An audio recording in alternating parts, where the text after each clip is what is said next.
Good morning students, आपका स्वागत है कक्षा 7वीं के ई लर्निंग कक्षा में।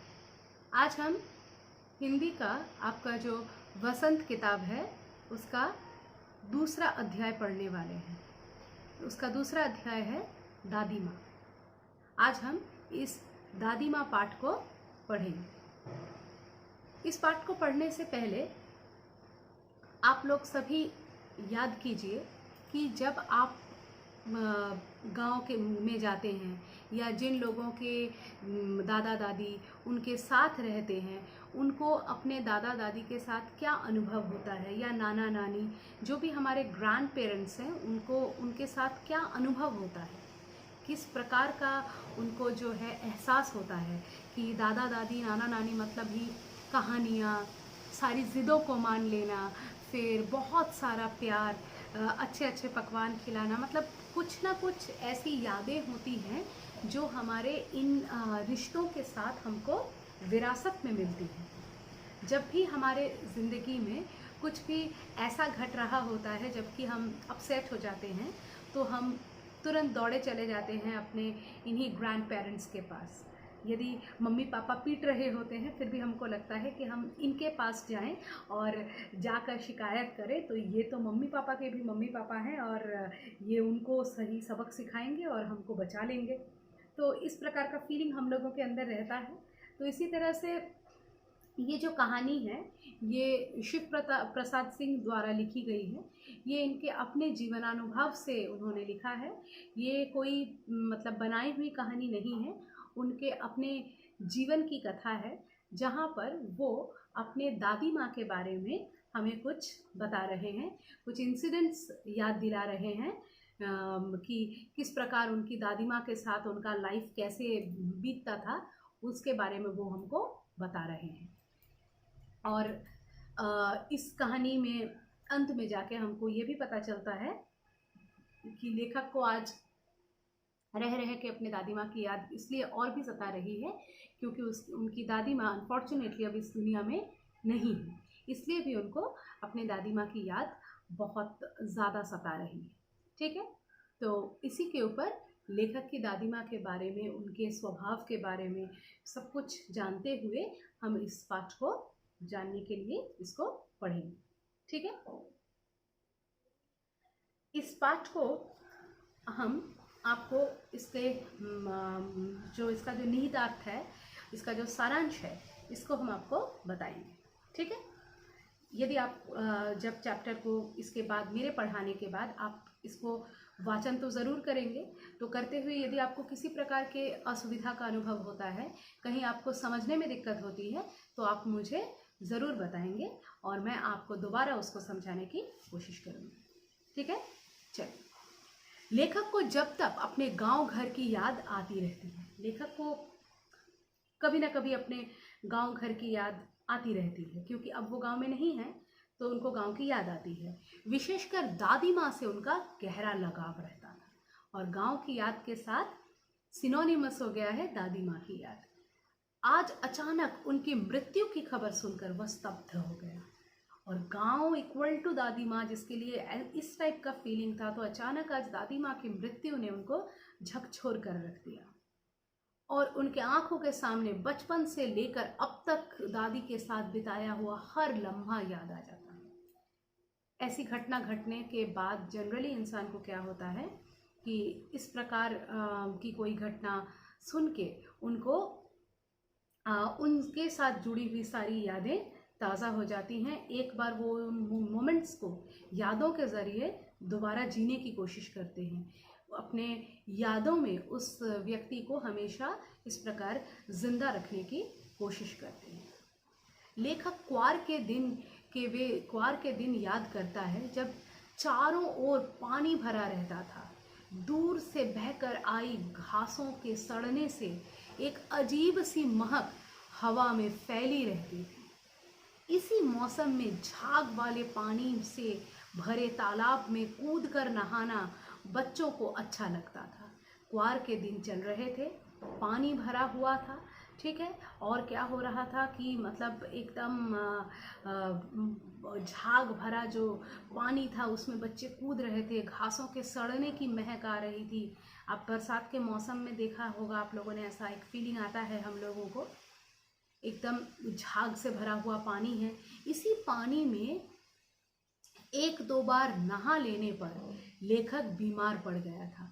और इसी पानी में, क्योंकि वो शहर में रहते थे और कभी कभी गांव आते थे, तो जब इस पानी में उन्होंने नहाया तो वो बीमार पड़ गए।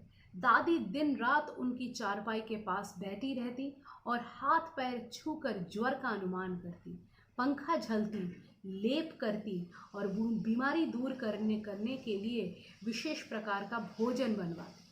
तो उनकी दादी माँ, जो कि उनसे बहुत लाड करती थी, वो लेखक को बीमार देख के बहुत अपसेट हो जाती थी।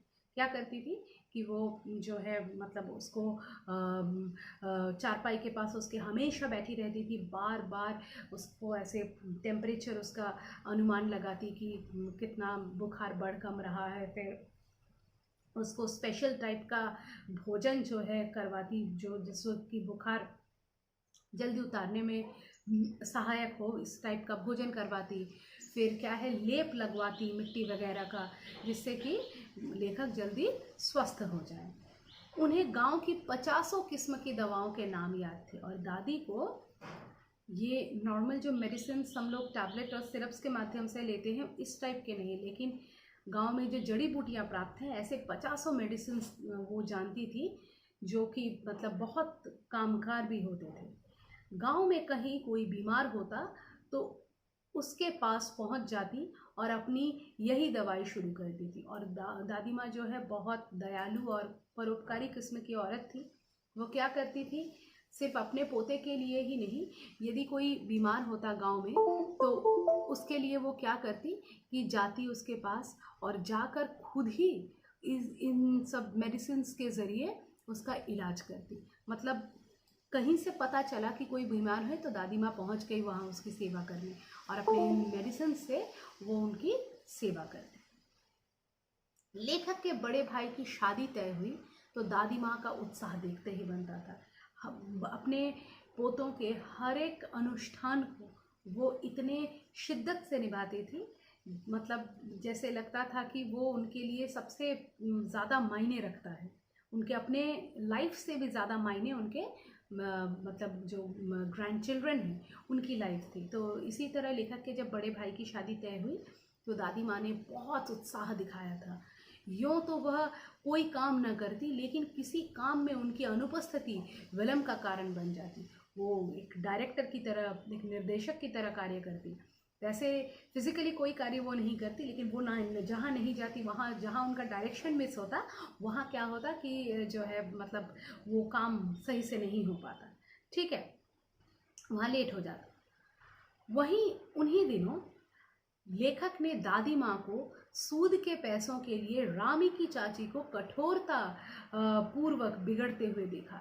वहीं जब लेखक के भैया की शादी हो रही थी उस वक्त उन्होंने देखा कि जो मतलब दादी माँ हैं वो सूद के पैसों के लिए रामी की चाची जो थी उनसे बहुत कठोर बिहेव कर रही थी, बहुत गुस्से में थी, उनके साथ बहुत सख्ती बरत रही थी।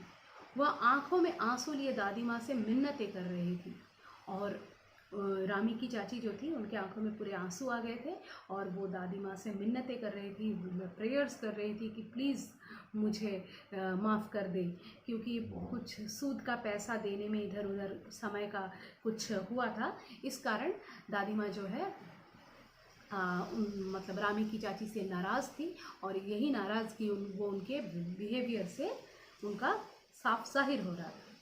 उसकी बेटी की शादी थी, लेकिन रामी की चाची जो थी उसकी बेटी की शादी थी, पर दादी अपने पैसे छोड़ने को राजी नहीं होती थी। लेकिन उसकी बेटी की शादी थी, लेकिन दादी जी जो हैं उनका तो कॉज जेन्युइन है, उनके पास उसने उधार लिए थे और ये लौटा नहीं पाई थी, तो वो तो बोल रही थी कि मैं तो अपना पैसा नहीं छोड़ूंगी तुमको, चाहे तुम्हारी बेटी की शादी हो चाहे कुछ हो, जो तुमने प्रॉमिस करके मुझसे पैसा लिया था वो तो तुमको मुझे लौटाना ही होगा।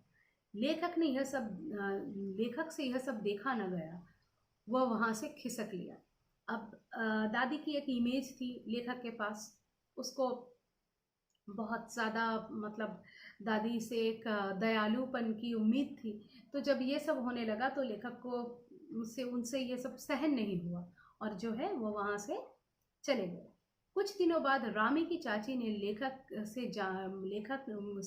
ने जाना कि दादी माँ ने उसका सारा कर्जा माफ कर दिया है और 10 रुपए देकर बेटी की शादी में मदद भी की है। लेकिन लेखक को राहत तब मिली जब लेखक को पता चला कि उनकी दादी माँ ने, और वो भी उनकी दादी माँ से पता नहीं चला, स्वयं रामी की चाची से पता चला कि शक्ति तो दिखाई, लेकिन क्या किया कि शक्ति दिखाने के साथ साथ उन्होंने ये किया कि जो मतलब उनका कर्जा तो माफ़ कर दिया, क्योंकि उन्होंने उसकी बेटी के शादी के बारे में सुना था, इसलिए उसका कर्जा माफ़ किया। और ना केवल कर्जा माफ़ किया, साथ ही उसको एक्स्ट्रा 10 रुपए, उसको 10 रुपीज़ एक्स्ट्रा भी दिए। अभी आपको लगेगा 10 रुपए में भला क्या होता है, लेकिन 10 रुपए जब के ज़माने की बात कही जा रही है, तब के ज़माने में 10 रुपए का भी बहुत मोल था। तो 10 रुपए देकर उन्होंने अपने जिन्होंने उनसे कर्जा लिया था उसकी मदद भी की। मतलब केवल उन्होंने उसके पैसे तो माफ़ किए ही नहीं, मतलब पैसे माफ़ किए और साथ में क्या हुआ कि उन्होंने उसको 10 रुपए देकर मदद की। यह घटनाएं दादी की कठोर प्रशासनिक प्रवृत्ति के साथ साथ उनके कोमल स्वभाव की भी उजागर करती हैं। मतलब जो कभी कोई एडमिनिस्ट्रेशन में होता है, प्रशासन में होता है, किसी प्रकार का रोल अदा करता है, इससे उसके लिए उसको सख्ती तो बरतनी पड़ती है, क्योंकि वो अगर सख्ती तब ना बरतेगी तो फिर इनडिसिप्लिन चारों ओर फैल जाएगा। आप अपने टीचर्स को भी देखते हैं, वो आपके साथ बहुत दफ़े सख्ती बरतते हैं, तब आपको लगता होगा कि वो ऐसा क्यों कर रहे हैं, लेकिन बाद में चल के जब आपको उसका सुफल प्राप्त होता है तब आपको पता चलता है कि उन्होंने ऐसा क्यों किया था। मे बी वो वास्तव में आपसे उतना नाराज़ नहीं हो, लेकिन उनको ये जताना पड़ता है कभी कभी, जिससे कि आपके लाइफ में सुधार आए। तो इसी तरह से वो अपनी प्रशासनिक प्रवृत्ति के कारण ऐसा करती तो थी, लेकिन उनका मन बहुत ही दयालु था और जहाँ न्याय करने की आवश्यकता होती थी वो पीछे नहीं हटते थे। ठीक है। विशेषकर लेखक उनका लाडला था और उसे लगता था कि किसी प्रकार का अपराध हो जाने पर दादी माँ की छाया में खड़े हो जाने से अभयदान मिल जाएगा। और लेखक तो उनका बहुत लाडला था और उनको लगता था कि जब भी वो कोई गलती करे तो यदि वो दादी माँ के पास जाकर खड़ा हो जाए, दादी माँ की देख रेख में चला जाए, तो फिर क्या होगा कि उनको सब कोई माफ़ कर देगा। दादाजी की मृत्यु के बाद दादी उदास रहने लगी थी। दादी माँ के जीवन में एक कठोर समय आया था जब दादाजी की मृत्यु हो गई थी। तब वो बहुत उदास थी। धोखेबाज शुभचिंतकों की वजह से ये परेशानी काफ़ी बढ़ गई थी। एक तो दादाजी को खोने का दुख था और साथ में उनके जो शुभचिंतक बने फिरते थे, वो उनके मित्र, वो बहुत ही धोखेबाज थे और इसलिए उनको बहुत सारी परेशानियों का सामना करना पड़ा। लेखक के पिताजी ने दादाजी के श्राद्ध में काफ़ी रुपए खर्च किए थे और लेखक के जो पिताजी थे उन्होंने उनके दादाजी यानी लेखक के पिताजी के श्राद्ध में बहुत सारे रुपए खर्च किए थे। एक शाम माघ की कड़ाके की ठंड में नहाकर गीली धोती पहने दादी संदूक पर दिया जलाए और हाथ जोड़े बैठी थी। एक दिन क्या हुआ, माघ का महीना है, तब शाम थी और बहुत कड़ाके की ठंड होती है, जनवरी फरवरी में आप सब जानते हैं। ठीक है, तो उस वक्त कड़ाके की सर्दी में वो जो है गीली साड़ी पहने दादी जो है अपने संदूक के पास एक दिया जलाए उस ठंड में हाथ जोड़े प्रे कर रही थी। उनके आँखों में आंसू थे।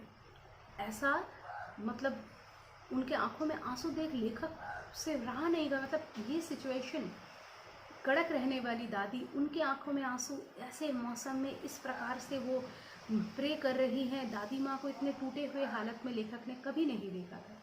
वो एकदम दंग रह गए। उन्होंने दादी से रोने का कारण पूछा, इसलिए उन्होंने दादी से पूछा कि वो क्यों रो रही। दादी मुस्कुराते हुए प्यार से उन्हें खींच कर रसोई में खाना खिलाने ले गई, लेकिन दादी ने उन्हें बताया नहीं। वो प्यार से उन्हें खींचकर रसोई में खाना खिलाने लेके चली गई। ठीक है, तो उसके बाद क्या हुआ कि अगले दिन लेखक ने देखा कि दादी माँ ने दादाजी की दी हुई निशानी सोने की कंगन संदूक से निकालकर पिताजी को दिए ताकि वे कर्जा चुका सकें। वो इतनी अपसेट क्यों थी? क्योंकि दादाजी की जो आखिरी निशानी थी उनके पास, उनका एक कंगन उन्होंने, दादाजी ने जो दादी माँ को भेंट किया था, वो उन्होंने निकाल करके लेखक के पिताजी को दे दिया था ताकि वो अपने कर्जे को चुका सके। ठीक है। लेखक को दादी माँ किसी श्राप भ्रष्ट देवी सी लगती थी। लेखक अतीत से वर्तमान में लौटे और लेखक को जो है अपनी दादी माँ ऐसे कोई मतलब क्या बोले आपको, मतलब देवी की तरह लगती थी जो कि सारे श्रापों से सबको मुक्ति दिला दे, एकदम मतलब पवित्र देवी मूर्ति जैसी लगती थी। लेकिन अब खबर मिलने के बाद इतनी यादें जो उन्होंने मतलब उनके दिमाग में जो रिवाइंड हो रही थी, इसके बाद वो सडनली उनकी चेतना वापस आई और उनको पता चला कि ये तो अतीत था, ये तो बीत चुका है, अब दादी माँ वर्तमान में नहीं है। ठीक है। तो वो अपने वर्तमान में वापस आए। बड़े भाई का लिखा पत्र अब तक उनके हाथों में कांप रहा था। उनके बड़े भाई ने उनको जो पत्र के माध्यम से दादी की मृत्यु की खबर दी थी, इस पत्र को पढ़ने के बाद उनका हाथ अभी भी कांप रहा है, पत्र हाथ में अभी भी पकड़ा हुआ है और ये न्यूज़ पढ़ के उनके हाथ कांप रहे हैं। वो यकीन नहीं कर पा रहा था कि दादी माँ सचमुच नहीं है, और इतनी सारी यादें जिसके साथ जुड़ी हुई है, उनका पूरा बचपन जिससे जुड़ा हुआ है, वो यकीन नहीं कर पा रहे थे कि ये दादी माँ जो है आज वास्तव में इस दुनिया में नहीं है। ठीक है। तो आप लोग चैप्टर पढ़िए और यदि आपको समझ में आए तो ठीक है, और नहीं आए तो मुझे बताइए, फिर हम आगे के एक्सरसाइजेस करेंगे। ठीक है। धन्यवाद।